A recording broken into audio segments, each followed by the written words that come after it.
बिस्मिल्लाहिर्रहमानिर्रहीम। अस्सलाम वालेकुम नाज़रीन, प्रोग्राम खबर की खबर के साथ मैं हूं आपका मेज़बान डॉक्टर बुलंद इकबाल। सबसे पहले नजर डालते हैं आज की टॉप स्टोरीज पर।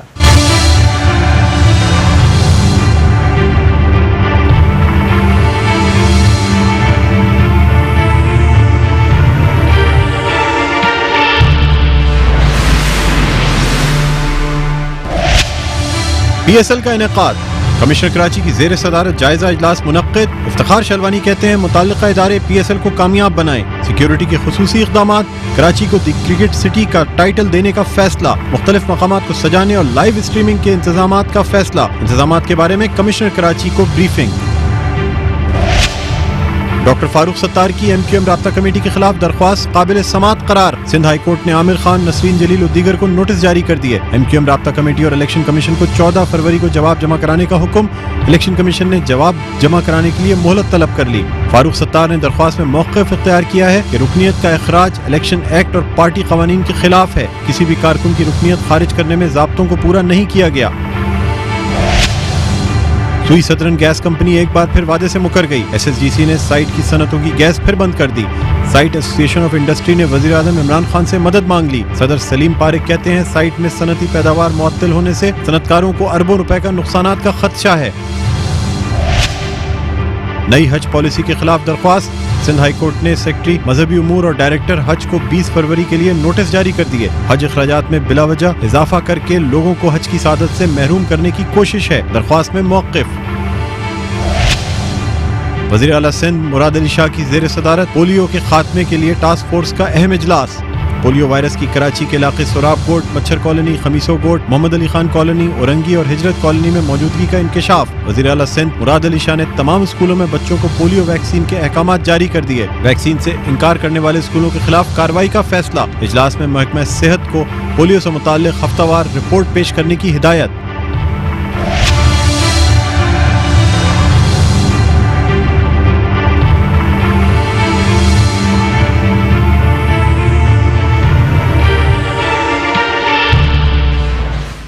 जी नाज़रीन, हेडलाइंस आपने देखी। सबसे पहले हम बात करना चाहेंगे नई हज पॉलिसी के हवाले से, जिसके खिलाफ आज हाई कोर्ट में दरख्वास्त भी दी गई है और अब 20 फरवरी के लिए नोटिस जारी कर दिए गए हैं, जिसमें सेक्रेटरी मजहबी उमूर और डायरेक्टर हज को तलब कर लिया गया है। और दरख्वास्त में ये मौक़िफ़ इख्तियार किया गया है कि हज के अखराजात में बिला वजह इजाफे से लोगों को हज की सादत जो है उससे लोग महरूम हो जाएंगे। ये मौक़िफ़ इख्तियार किया गया है। दिन पहले हुकूमत की जानिब से ये मौक़िफ़ सामने आया था कि चूँकि हज अपने माल अपनी जान से किया जाता है, यानी इसमें आपका अपना, यानी जो लोग ये इस्तिताअत रखते हैं कि वो हज की सादत हासिल करें, उन्हीं पे हज फ़र्ज़ होता है, उन्हीं को हज करना चाहिए। और यूँ गवर्नमेंट जो सब्सिडी देती है, यानी जो इसमें मुआवनत फराहम की जाती थी हुकूमत की जानिब से, उस मुआवजे में क्योंकि प्राइवेट हज की बनिस्बत सरकारी हज तकरीबन 2 लाख रुपए सस्ता या 2.5 लाख रुपए सस्ता हुआ करता था। तो अब ये सब्सिडी ख़त्म कर दी गई है और अब प्राइवेट हज या सरकारी हज के अखराजात में कोई खातिर खा कमी नहीं होगी।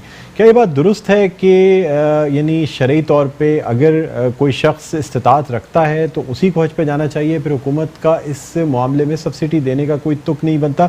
इसी हवाले से गुफ्तगू करने के लिए हमारे साथ मशहूर मारूफ मजहबी स्कॉलर अल्लामा कौकब नूरानी उकाड़वी साहब इस मौजूद हैं और अल्लामा साहब इस वक्त मदीना मुनव्वरा में मौजूद हैं और मेरी स्पेशल रिक्वेस्ट पे हमारे प्रोग्राम में बज़रिया फ़ोन लाइन शिरकत कर रहे हैं। अस्सलाम वालेकुम अल्लामा साहब, सबसे पहले तो आपको बहुत बहुत मुबारक हो, आप इस वक्त मदीना मुनव्वरा में मौजूद हैं। बड़ी सादत की बात है, अल्लाह ताला हम सबको ये सादत नसीब फरमाए कि हम सब रोज़ा रसूल पे हाज़िरी दें। सर खुशामदीद कहते हैं प्रोग्राम खबर की खबर में। बहुत शुक्रिया आपका, अल्लाह ताला जज़ा दे जी। अल्लाह हम सलाम सबको बार बार मदीना मुनव्वरा की हाजिरी नसीब फरमाए, आमीन। अल्लामा साहब, आपसे ये जानना चाहूँगा कि नई हज पॉलिसी जो आई है उसमें हुकूमत की जानिब से सब्सिडी को ख़त्म कर दिया गया है, यानी जो मुआवनत हुकूमत फराहम करती थी माली बुनियादों पे, वो अब ख़त्म कर दी गई है। अब सरकारी हज भी उतना ही महंगा होगा जितना प्राइवेट हज है, या बहुत मामूली सा फ़र्क होगा?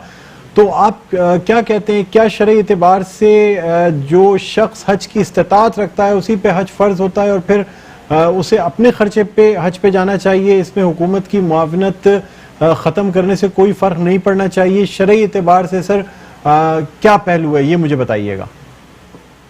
आप मुख्तसर जवाब चाहते हैं या मैं कुछ मुफस्सल गुफ्तगू कर सकता हूँ? सर आप मतलब बहुत मुख्तसर भी जवाब ना दें और बहुत मुफस्सल भी, क्योंकि सर आप जब मतलब अगर मुफस्सल जवाब देंगे तो मेरे प्रोग्राम का वक्त खत्म हो जाएगा, मैं समेट नहीं पाऊंगा आपकी। मैं जानता हूँ मिजाज को, मैंने दो बातें करनी है जी।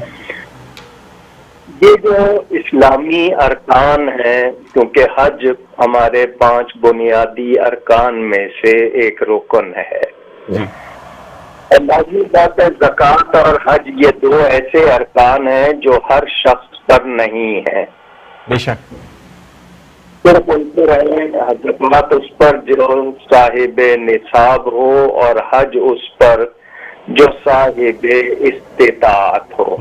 पहली बात तो ये तय हो गई। और हज जिंदगी में एक मर्तबा है, ज्यादा नहीं है, बाकी होगा तो नफली होगा।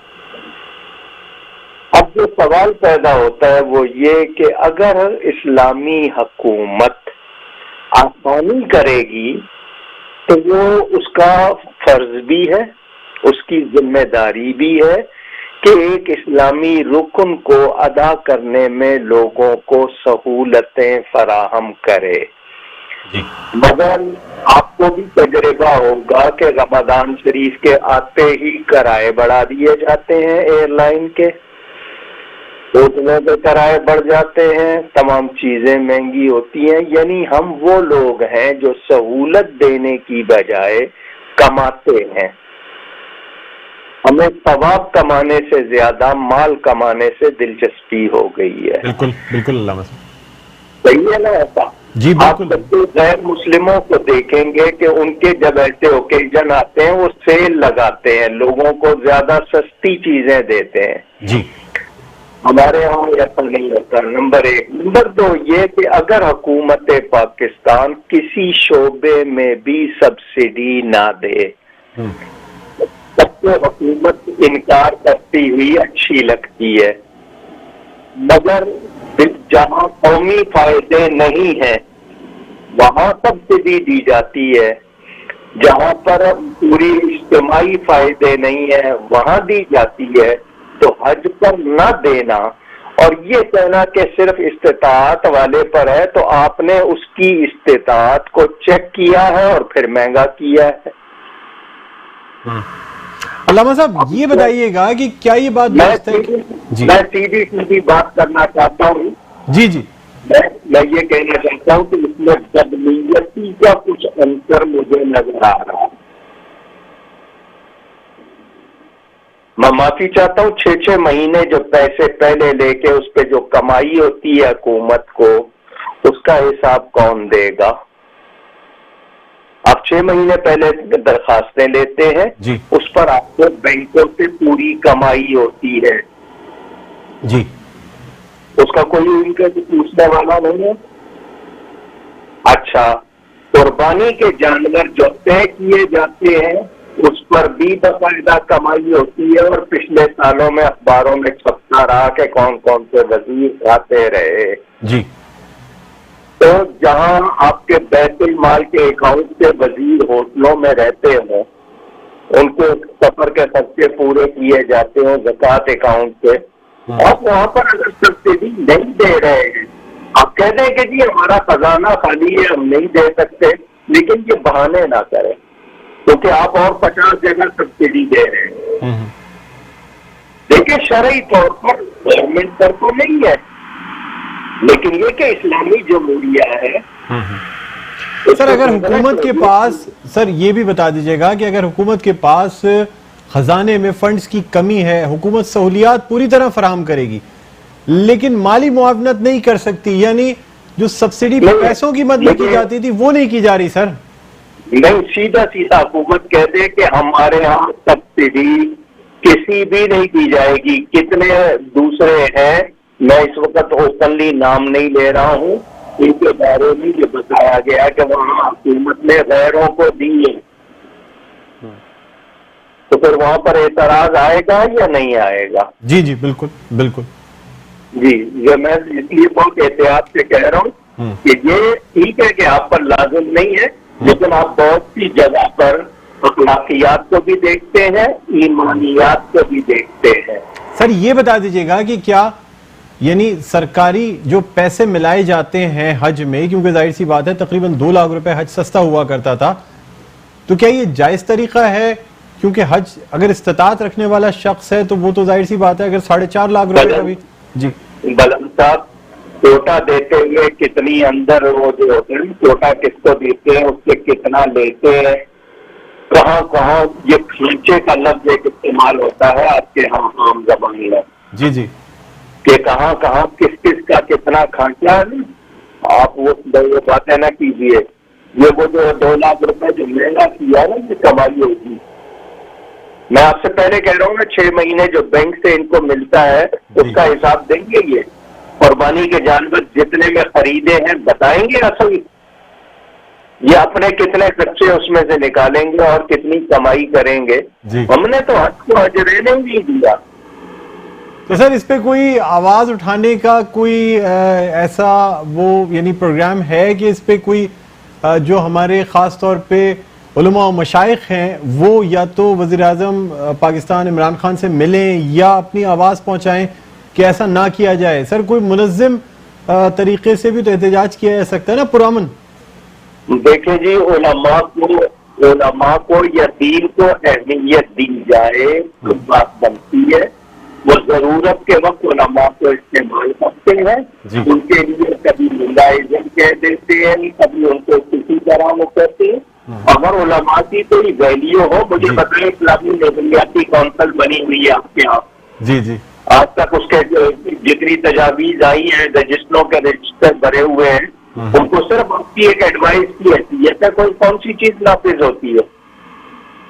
ठीक है लामा साहब, अब हम उम्मीद करते हैं कि आपकी ये आवाज़ जो है ना ये हुकूमत पाकिस्तान तक पहुंच गई होगी। और अब खैर नई हज पॉलिसी तो आ चुकी है, अब देखना यह है कि क्या इसमें कोई रद्दबदल की जाती है या नहीं की जाती। बहुत शुक्रिया लामा साहब, आपने में ज्वाइन किया, बड़ी सादत की बात है। हम आपके बहुत तहे दिल से शुक्रगुजार हैं कि आपने मदीना मुनव्वरा में होते हुए भी आपने हमारी ये कॉल अटेंड की और प्रोग्राम में बजरिया कॉल शिरकत की। नाज़रीन छोटा सा वक्फा है, वक्फे के बाद दोबारा आपकी खिदमत में हाजिर होते हैं। देखते रहिए प्रोग्राम खबर की खबर।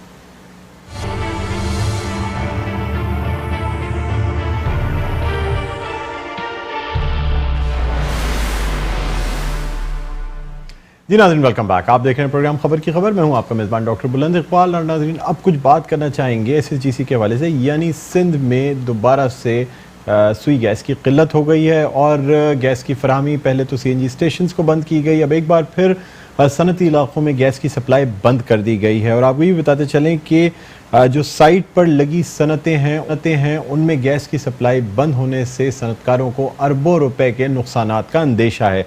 इसी हवाले से हमारे साथ मौजूद हैं साइट एसोसिएशन ऑफ इंडस्ट्री के चेयरमैन सलीम पारिक साहब, इनसे बात करना चाहेंगे। अस्सलाम वालेकुम सलीम पारिक साहब, आपको खुशामदीद कहते हैं प्रोग्राम खबर की खबर में। वालेकुम अस्सलाम। जी सलीम पारिक साहब, क्या कहते हैं कि अब दोबारा से गैस बंद कर दी गई है और वो इंडस्ट्रीज जो गैस पर अपनी प्रोडक्शन का दारोमदार रखती हैं, तो सर इस सिलसिले में क्या किया जा रहा है? कोई हुकूमत से मुज़ाकरात हुए हैं? कोई सुई सदरन गैस कंपनी से बातचीत हुई है? देखें जी, मुज़ाकरात तो हमारे किसी से भी नहीं हो रहे, बिकॉज सिंध गवर्नमेंट को तो मेरे ख्याल में इस चीज का पता ही नहीं है कि क्या होने जा रहा है या क्या हो रहा है। तो वहां से हमारा कोई राब्ता नहीं, ना हमसे किसी ने राब्ता किया है सिंध गवर्नमेंट से। बहरहाल SSGC से हम राब्ते में हैं और SSGC ने आज बिल्कुल माजरत कर ली है कि हम कुछ भी नहीं कर सकते, हमारे पास गैस ही नहीं है।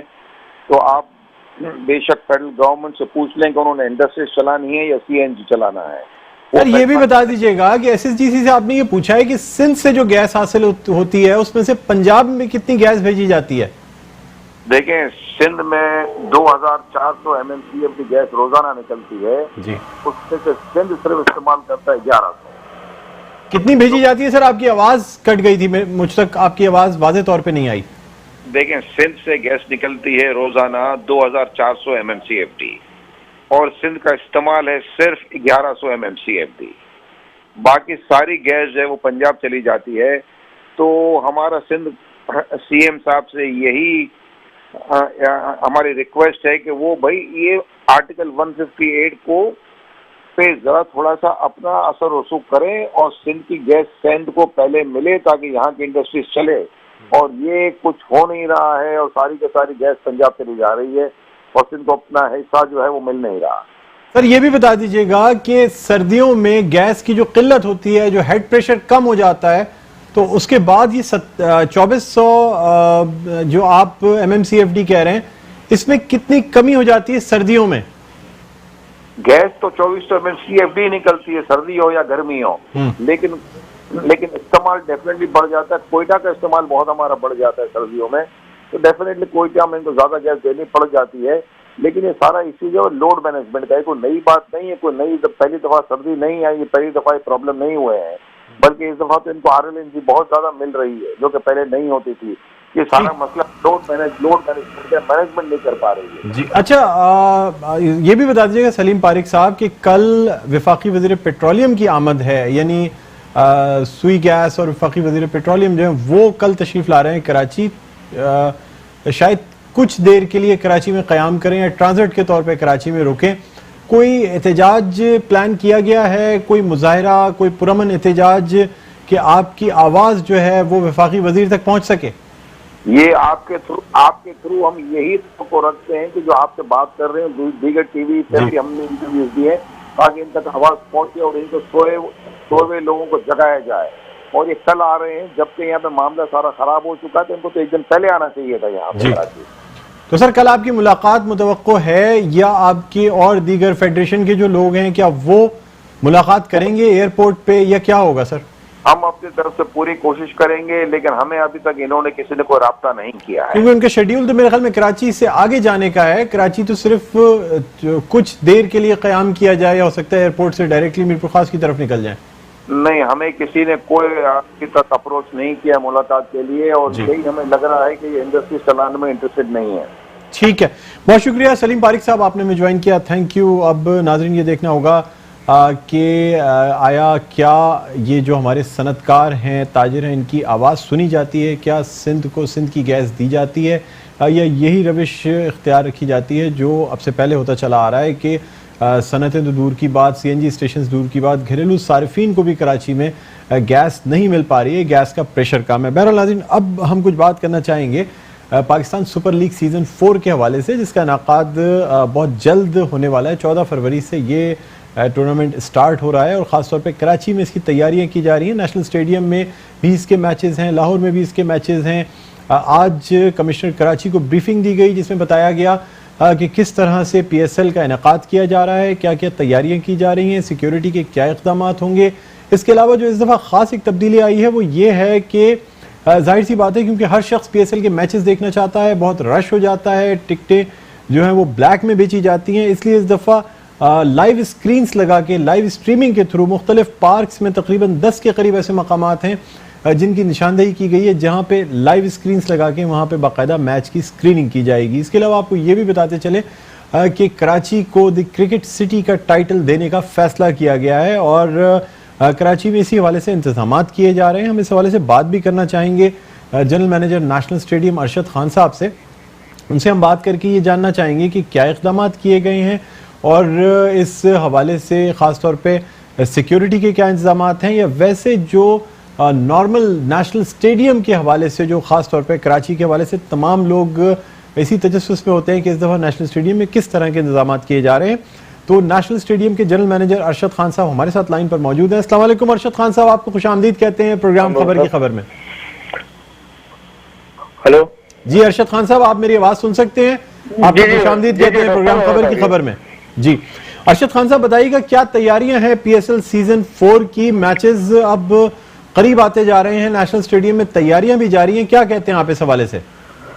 डॉक्टर इंशाल्लाह ताला बिल्कुल जिस तरीके से आपने देखा था PSL 3 हमारा फाइनल हुआ था और शाकीन ने कराची ने लुत्फानंदोज़ किया था, इसी तरह से इंशाल्लाह ताला PSL 4 के जो मैचेस है वो भी उसके भी इंतजाम है इंशाल्लाह ताला, आप देखेंगे पहले से ज्यादा अच्छे होंगे और वक्त पे कंप्लीट होंगे इंशाल्लाह ताला। तो सर ये मुझे बता दीजिएगा, देखिए PSL 3 में खुद फाइनल देखने गया था सर, 12,000 रुपए की टिकट खरीद के मैं सर डेकोरेशन की जो आम कुर्सियां होती हैं जो 20 रुपए किराए पे योमिया मिलती हैं उन कुर्सियों पे बैठा हूं। मेरे सर के ऊपर छत नहीं थी, धूप आ रही थी क्योंकि पहले से जाना पड़ा था, और डेकोरेशन की जो दरियां होती हैं वो बिछाई गई थी, जिसको वीआईपी ब्लॉक बनाया गया था। सादिक मोहम्मद इंक्लोजर को वीआईपी ब्लॉक बना दिया गया था सर। 12,000 रुपए की टिकट सेल की गई थी वीआईपी की। सर इस दफा भी क्या वही होने जा रहा है? नहीं, इंशाल्लाह ताला आप देखेंगे कि जाहिर बात है, देखिए 10 साल बाद एक चीज हो रही थी और उस वक्त जो हमारे कुछ क्लियरिंग वगैरह के जो इश्यूज थे, जो हमने जो चीज थी वो हमने इम्पोर्ट की थी, तो वो वक्त नहीं पहुंच सकती। यही वजह था कि एडहॉक हमने अरेंजमेंट किए थे और इंशाल्लाह ताला आपके सर पे छत भी होगी और अच्छी कुर्सी भी नीचे मौजूद होगी। सर ये बताइएगा कि वीआईपी इंक्लोजर्स जब टिकट की ज्यादा डिमांड होती है तो वीआईपी इंक्लोजर्स जो हैं वो आम इंक्लोजर्स को भी, जो बिल्कुल स्टैंडिंग इंक्लोजर्स होते हैं, उनको वीआईपी बना दिया जाता है कुर्सियां रख के, या एक दरी या कोई कालीन बिछा के उसके ऊपर कहा जाता है कि जी ये अब वीआईपी इंक्लोजर हो गया। क्या इस दफा भी ऐसे ही किया जाएगा जिस तरह फाइनल में किया गया? इस दफा ऐसा नहीं किया जाएगा। वीआईपी का मतलब वीआईपी ही होगा जी। वीआईपी का मतलब वीआईपी इंक्लोजर ही होगा। सर पिछली दफा आप मौजूद थे, आपने देखा था वीआईपी इंक्लोजर कौन सा था? जो सादिक मोहम्मद इंक्लोजर जिसकी मैं बात कर रहा हूँ? जी, जो सादिक मोहम्मद हनीफ मोहम्मद की बात जी, हनीफ मोहम्मद इंक्लोजर नहीं सर जी। जो 2 वीआईपी इंक्लोजर थे लास्ट टाइम भी, एक कमेंट्री बॉक्स के साथ था और एक बाद में इंक्लूड किया गया था। जी सर। जी जी जी जी जी। तो सर उसमें तो कुर्सियां रख के मैच दिखाया गया लोगों को, बड़े बड़े लोग आके सर साथ बैठे हुए देख रहे थे। 12,000 रुपए की टिकट खरीद के और जिस तरह के इंतजाम थे। सर दूसरी बात यह है कि अभी जो स्टेडियम पे जो मसनूई छत लगाने का काम किया जा रहा है उसकी रफ्तार देख के ये लगता है कि पीएसएल के मैचेस तक ये कंप्लीट नहीं हो पाएगा। आप क्या कहते हैं, क्या पूरी तरीके से छत लगा ली जाएगी स्टेडियम पे? आप देखिए, आप उसकी रफ्तार को अपनी रफ्तार से मेजर ना कीजिए। वो इंशाल्लाह ताला जब वक्त आएगा तो आप देखेंगे। और अभी आप देखेंगे, आप 15 दिन पहले आप देखते तो आप कहते कि शायद ये मुमकिन ही नहीं है। नहीं सर, मैं आपसे यही जानना चाह रहा हूँ कि वैसे आप क्या कहते हैं, क्या ये मुकम्मल नहीं? इंशाल्लाह ताला बाय 25 जो है ना, 25 ये कंप्लीट हो जाएगा इंशाल्लाह ताला। ये कंप्लीट हो जाए तो सर कुछ ताखीर से नहीं काम शुरू किया गया? अगर पहले से पता था कि पीएसएल के मैचेस कराची में होने हैं, या वैसे भी सर स्टेडियम को तो प्रॉपर वेल मेंटेन्ड होना चाहिए ना? नहीं डॉक्टर साहब, असल में ताखीर किसी चीज में होती है, तमाम चीजें स्केजुलाइज होती है और शेड्यूल के मुताबिक होती है। सर मतलब स्केजुलाइज्ड जिस तरह, मुझे क्योंकि मेरा ऑफिस बड़े करीब है आपके स्टेडियम के बिल्कुल सामने है और मैं डेली आते जाते ये तमाम चीजें ऑब्जर्व करता हुआ जाता हूँ कि कहाँ तक की छत लग गई है, कितनों पे अभी किस तरीके से काम हो रहा है। लेकिन बहरहाल अगर आप कह रहे हैं तो हम उम्मीद करते हैं कि शायद कंप्लीट हो जाए। आप ये देख रहे होंगे कि जो स्पीड का अंदाजा आप इससे लगा रहे होंगे कि रात को भी काम होता है वहां पर। सर जो टिकट्स हैं, क्या उसकी कोई डिनोमिनेशन अभी तय कर ली गई है? क्या जिस तरह पिछले फाइनल के टिकट बेचे गए थे क्या उसी तरीके से बेचे जाएंगे? जी सर। सॉरी, जिस तरह टिकट बेचे गए थे सर फाइनल के, पीएसएल फाइनल के टीसीएस के थ्रू, क्या इस दफा भी यही सोचा गया है कि टीसीएस जी जी, इस दफा भी वही टीसीएस के थ्रू है। सर टिकटों की प्राइस कीमतें क्या रखी गई हैं? कराची वाले जानना चाहते हैं कि वो अभी आपको नेक्स्ट वीक में मालूम हो जाएगा। सर नेक्स्ट वीक यानी फिर इसी तरह एक रात में क्या ये टिकट बेचे जाएंगे पीएसएल के? नहीं, पहले भी एक रात में नहीं बेचे गए थे, पहले भी एक हफ्ता पहले शुरू कर दिया गया था, 1.5 हफ्ता पहले। इंशाअल्लाह इस दफा भी ऐसी होगा। अरशद खान साहब, ये टिकट जिस दिन लॉन्च हुए थे टीसीएस की जानिब से, रात 12 बजे से ये टिकट बिकना शुरू हुए थे।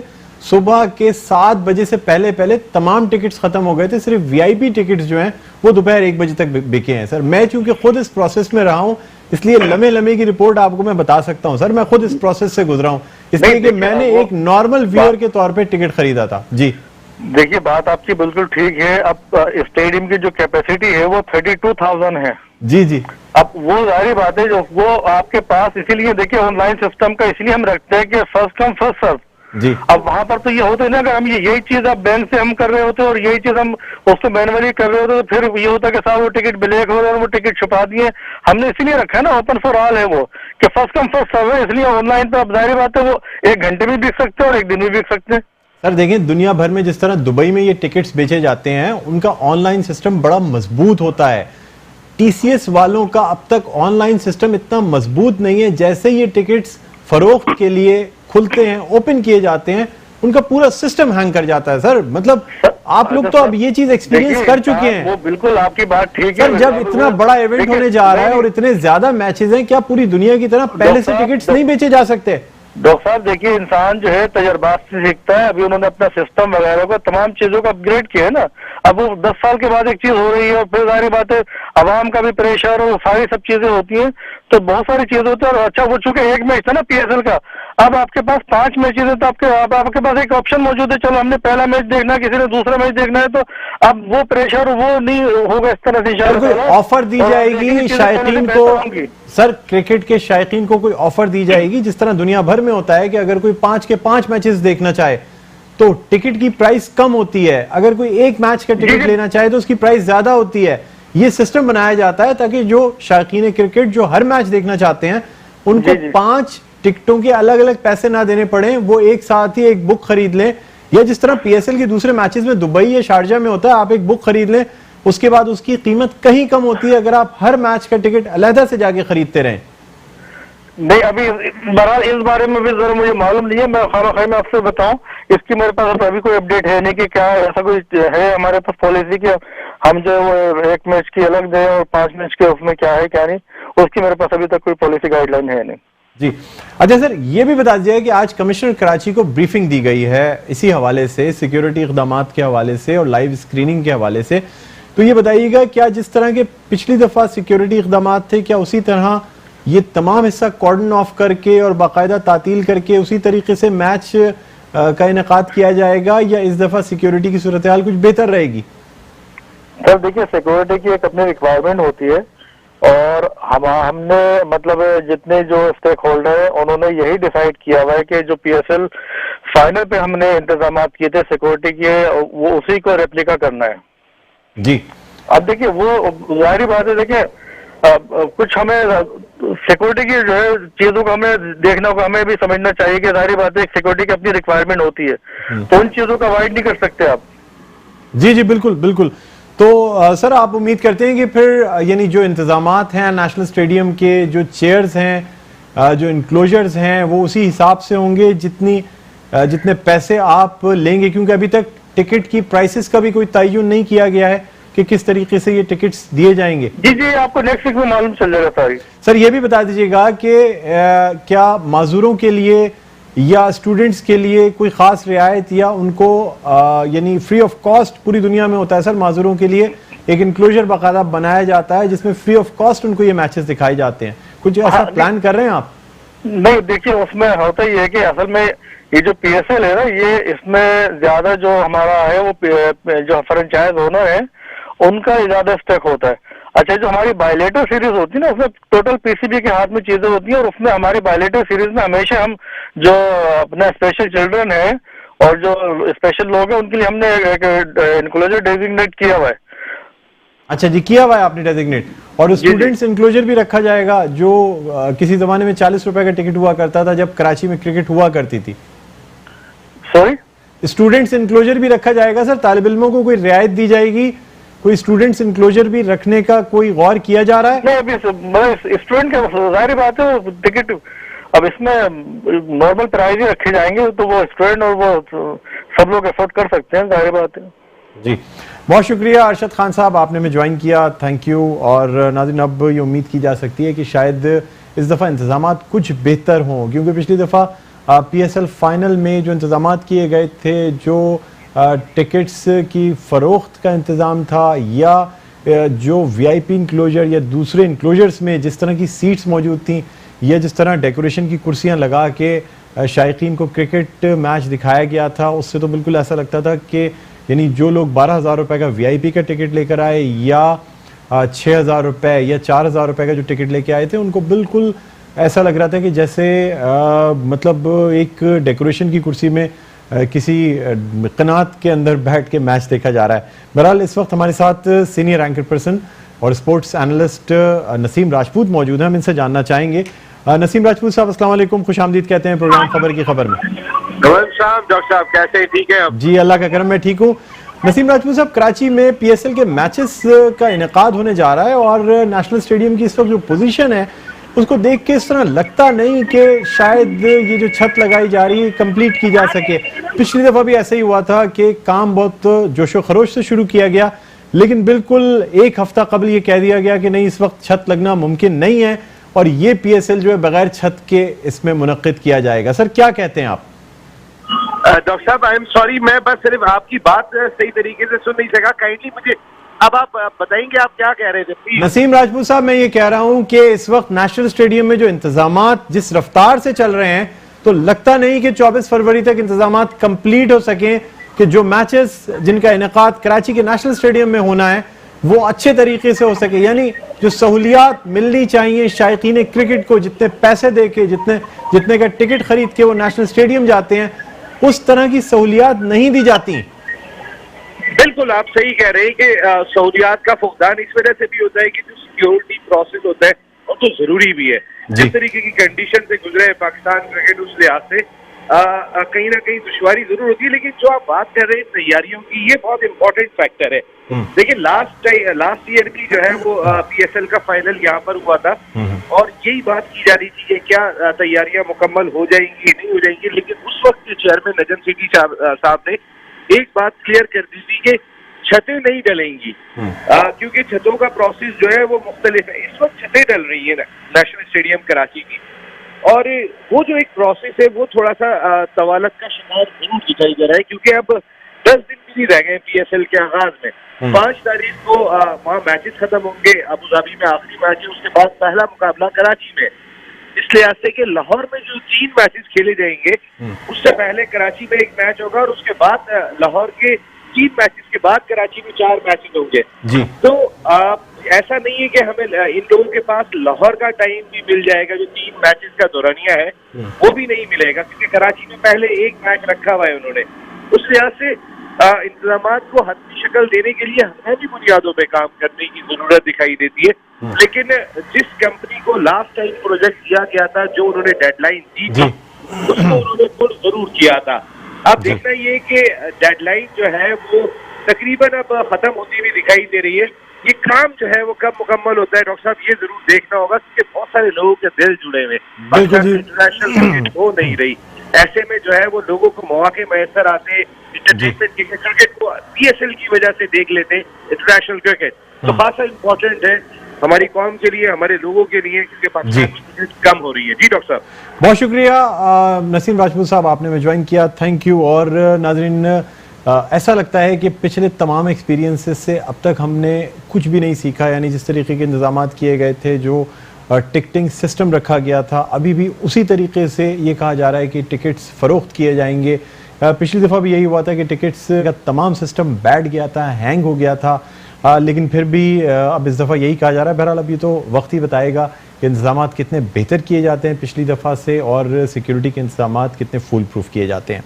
अब नाज़रीन, हम कुछ बात करना चाहेंगे पोलियो वैक्सीनेशन के हवाले से। आज वज़ीर आला सिंध मुराद अली शाह की सदारत में पोलियो के खात्मे के हवाले से टास्क फोर्स का इजलास हुआ है, और जिसमें पोलियो वायरस की कराची के मुख्तलिफ इलाकों में मौजूदगी का इंकशाफ किया गया है। जिन इलाकों में पोलियो की मौजूदगी का इंकशाफ हुआ है उसमें सोराब गोट, मच्छर कॉलोनी, खमीसो गोट, मोहम्मद अली खान कॉलोनी, औरंगी और हिजरत कॉलोनी शामिल है। यानी इन तमाम गोठों की जो सीवरेज लाइन होती है वहाँ से नमूने लिए जाते हैं, उसमें पोलियो वायरस की मौजूदगी देखी जाती है, और उस हिसाब से फिर कराची के जिन इलाकों में पोलियो वायरस की मौजूदगी का इंकशाफ होता है वहाँ पे और मज़ीद हंगामी बुनियादों पर पोलियो के ख़िलाफ़ मुहिम चलाई जाती है। इसी हवाले से आज वज़ीर आला सिंध ने अहकाम जारी कर दिए हैं कि सिंध के तमाम स्कूलों को ये, यानी ख़ास तौर पे उन इलाकों में जहाँ पे पोलियो की मौजूदगी पाई गई है, उनके लिए लाजमी होगा कि वो बच्चों को पोलियो की वैक्सीनेशन कराएं, और कोई स्कूल अगर इनकार करेगा तो उसके खिलाफ कार्रवाई की जाएगी। इसी हवाले से गुफ्तगू करने के लिए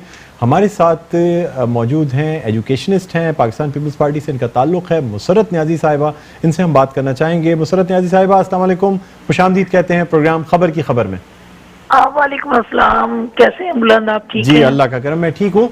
मुसरत न्याजी साहिबा, ये बताइएगा कि अब सिंध के और ख़ास तौर पे उन इलाकों के स्कूलों में जहाँ पे पोलियो वायरस की मौजूदगी का इंकशाफ हुआ है, वहाँ पे पोलियो वैक्सीन जो है वो तमाम स्कूलों में लाजमी करार दे दी गई है, क्या कहती हैं आप?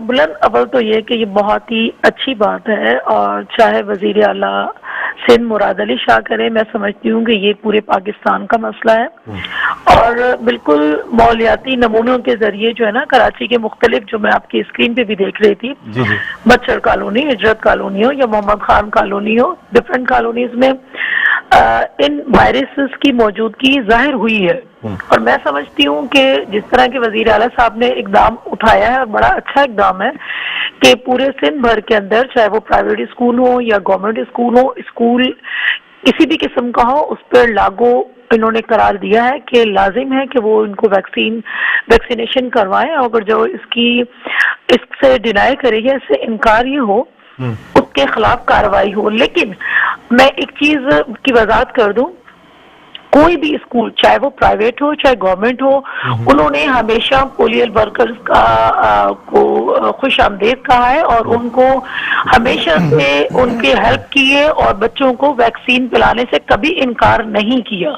दूसरी वजह यह है कि मैं समझती हूँ कि इसमें इनकार जो है ना बुलंद है भी नहीं, क्योंकि ये सिर्फ सिंध का मसला नहीं है। मैं समझती हूँ पाकिस्तान के मुस्तकबिल का मसला है।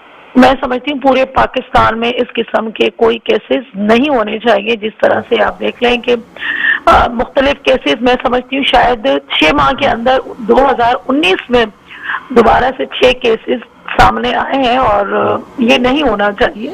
मुसरत न्याज़ी साहबा, ये जानना चाहूंगा कि चूंकि बच्चे छोटे होते हैं और जब तक के वालिदैन की इजाजत ना हो, कानूनी तरीका भी यही है कि आप किसी भी शख्स को कोई दवा बगैर वालिदैन की इजाजत के नहीं पिला सकते।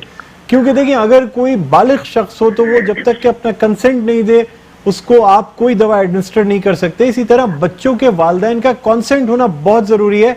ये बुनियादी हुकूक में शामिल है कि अगर कोई मरीज या कोई शख्स, यानी अगर छोटी उम्र का हो तो उसके वालिदैन इजाजत देंगे, अगर वो खुद आकिल बालिग है तो वो खुद इजाजत दे सकता है, अगर वो होश में ना हो तब भी उसके वारिसीन इजाजत देते हैं। बगैर वालिदैन की इजाजत के या उनकी नॉलेज के बगैर स्कूलों में इस तरह किस तरह से पिलाई जाएंगी वैक्सीन बच्चों को? देखिए, इस चीज को बुलंद मैं एडमिट करती हूँ, ऐसा ही होता है। क्योंकि देखिए, अगर बड़ा कोऑपरेट करते हैं ये जो पोलियो के जो आते हैं मेंबरान, वो एक दिन अगर लेटर दे के जाते हैं स्कूल्स को, तो सेकंड डे अगर उन्हें कह दिया जाए कि जी सेकंड डे हम पेरेंट्स की परमिशन होती है, तो जब जैसे स्टार्ट पता, देखिए अवेयरनेस तो स्कूल भी दे सकता है। वालिदैन से परमिशन लेके वैक्सीन पिलाई जाएगी? नहीं, देखिए मैं बताऊं आपको, एक मेरी बात सुन लीजिए कि देखिए, अगर मैं स्कूल रन कर रही हूँ तो मेरे नॉलेज में है कि जी फलां डेट से ये शुरू होनी है, पोलियो वैक्सीनेशन शुरू होनी है, तो उसके लिए पेरेंट्स को जो है ना एक लेटर का इजरा कर दिया जाता है। और मैं समझती हूँ समझदार पेरेंट्स ऐसे हैं कि इस चीज से कोई भी इनकारी नहीं है। लेकिन अभी पिछले दिनों हम पढ़ रहे थे कि एक बच्चे की जो है ना हलाकत हुई है। अगर देखिए इस किस्म की कोई बात होती है तो बुलंद उसकी वजाहत होनी चाहिए और उसकी तहकीक होनी चाहिए, ताकि पेरेंट्स जो है ना इस चीज से इनकारी ना हो। बिल्कुल ठीक है, बहुत शुक्रिया मुसरत न्याज़ी साहिबा, आपने में ज्वाइन किया, थैंक यू। नाज़रीन, अब वक्त की कमी है, प्रोग्राम अपने इख्तिताम की जानिब गामज़न है। मुझे बुलंद कर दीजिए, अपना बहुत ख्याल रखिएगा, अल्लाह हाफ़िज़।